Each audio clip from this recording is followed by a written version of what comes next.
This is one exercise you want to add to your next chest workout.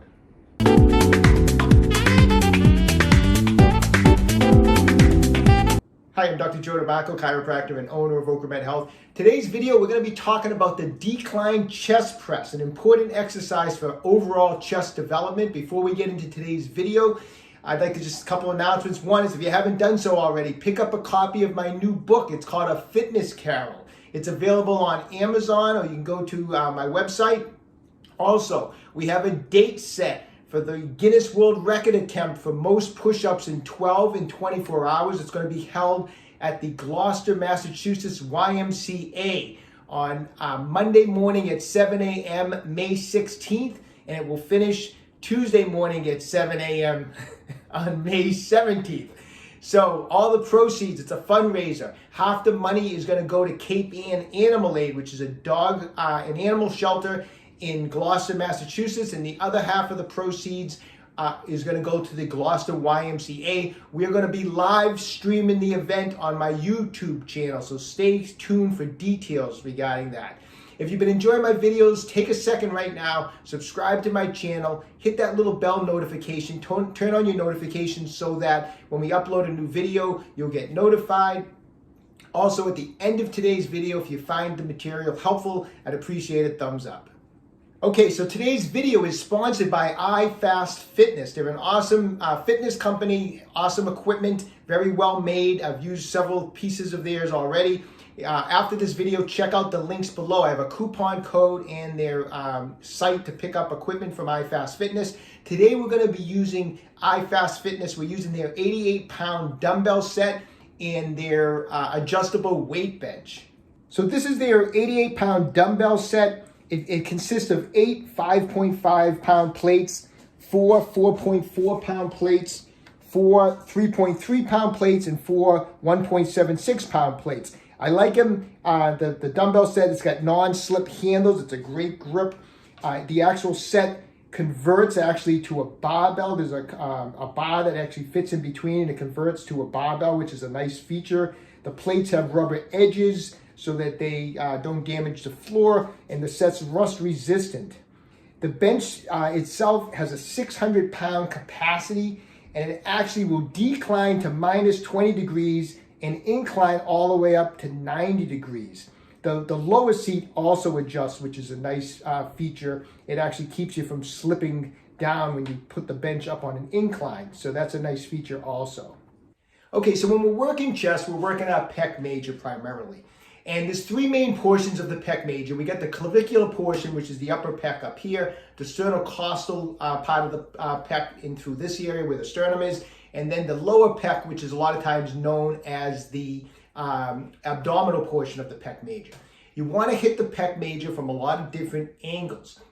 One angle that's actually a lot of times is neglected is working the pec with like a decline press, where you're pushing in this direction, a downward position. Now, if you're not sure that's required, it's just do this simple test. So you do an incline press, you're pushing this way, and press out. You can really feel that clavicular portion, the upper part of the pec, contracting as you do this motion. But if you get down in here in the lower part, there's really not a whole lot of contraction going on. Flat press, once again, come through here. You can feel a lot through the sternocostal portion of the pec. Upper pec, you can feel some of the lower pec contracting.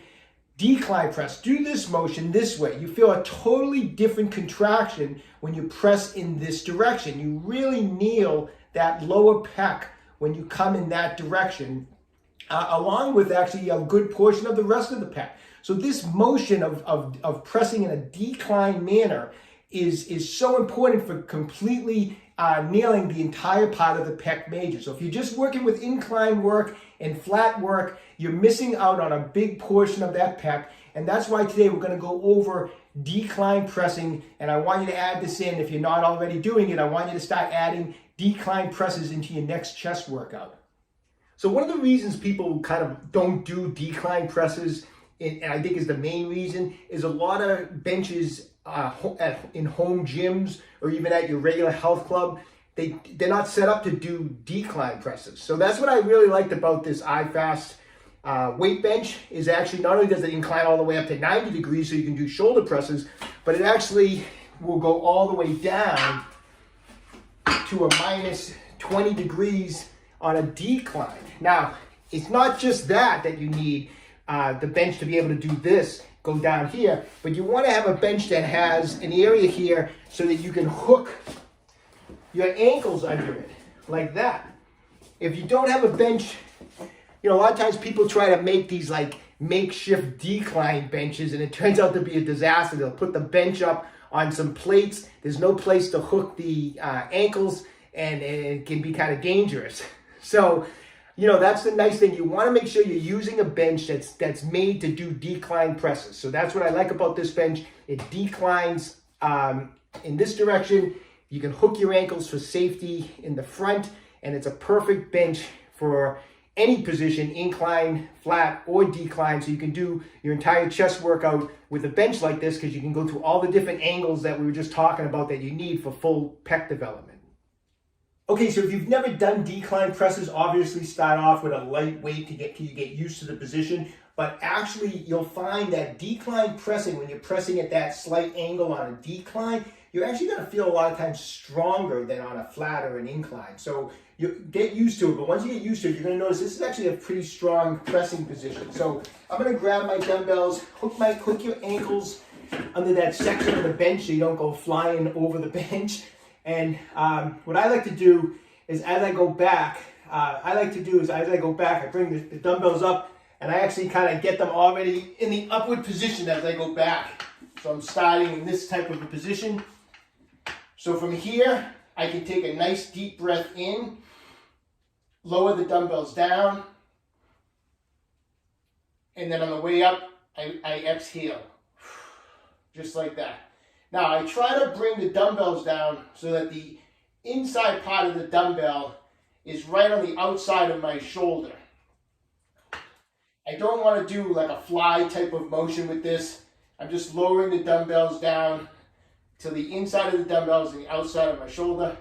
And then as I come up, I really think of contracting and squeezing those pecs. If you've never done these before, like I said, go a little lighter and shoot for maybe sets of 10 to 12 until you get used to it. And then once you want to go a little heavier, you know, this is an exercise, you know, you can work sets of 4 to 6 repetitions, you know, with some heavier weights. But if you've never done it before, definitely keep it on the lighter side. And just concentrate on the contraction on the way up. Breathe out and really squeeze those pec major muscles.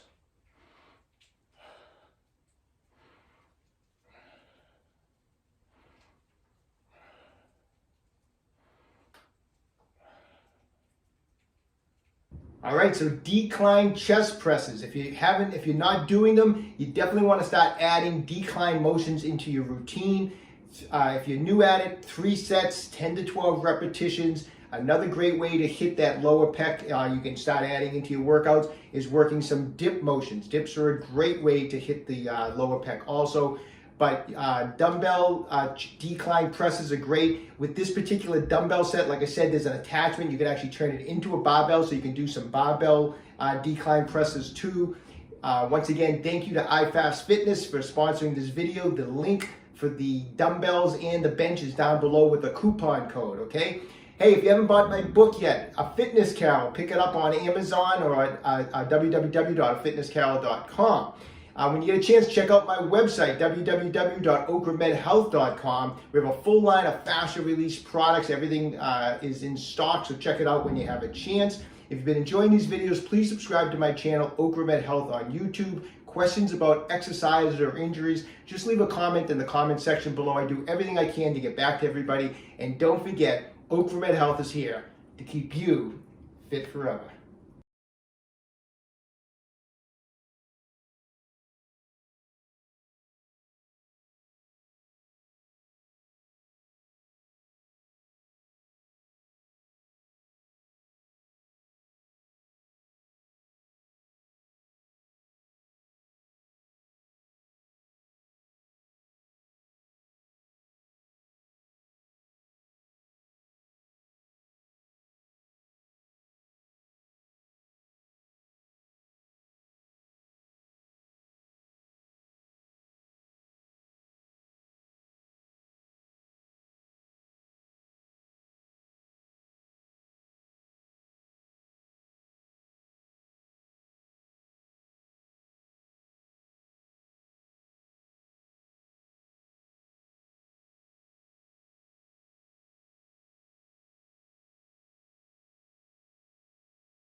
All right, get working that.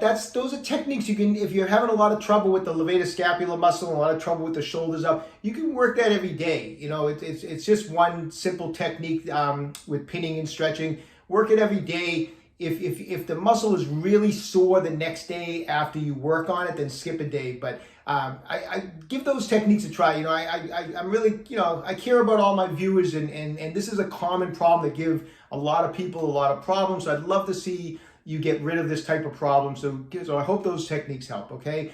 Once again, if you haven't already, pick up a copy of my book, A Fitness Carol. When you have a chance, visit my website, www.OcraMedHealth.com. We have a full line of fascia release products in stock, including Tai Chi balls and the FF5 fascia release instrument. So when you have a chance, check that out. If you'd like to support my page, just visit me on Patreon. If you haven't done so already, subscribe to my channel, OcraMed Health on YouTube. Questions about exercises or injuries, just leave a comment in the comment section below. I do everything I can to get back to everybody. And don't forget, OcraMed Health is here to keep you fit forever.